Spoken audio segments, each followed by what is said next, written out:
Hello everyone! Today I'll be making some fermented fruit syrup. This fruit syrup is easy to make, requiring only 3 ingredients. Those ingredients are fruit, sugar, and yeast. Other equipments that you may need include a bowl, a spoon, jars, baking scales, and a cutting board plus knife. Firstly, you need to chop up some fruits into small pieces. Since I'm using lemons and strawberries, I'm cutting up the lemon into thin slices and chopping up the strawberries into cubes.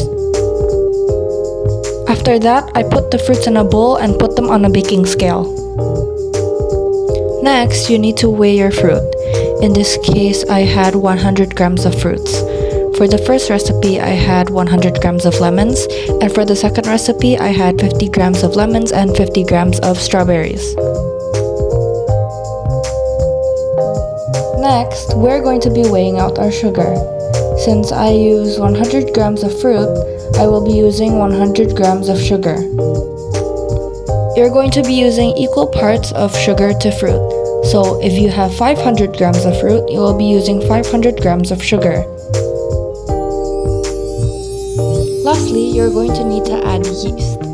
You are going to put 4.5 grams of yeast or 1 teaspoon of yeast for every 100 grams of fruit that you use. Since I'm using 100 grams of fruit, I will be using 4.5 grams of yeast or 1 teaspoon of yeast. And you're done! Transfer them over to an airtight container and then let them sit until all of the sugar is dissolved or until you like the taste. You can use the syrup in your drinks or as a topping for waffles or pancakes. This syrup can help you fight off common colds. The lemons or fruits in your syrup can provide vitamins for your body. The fermentation process with yeast boosts the amount of probiotics in the syrup.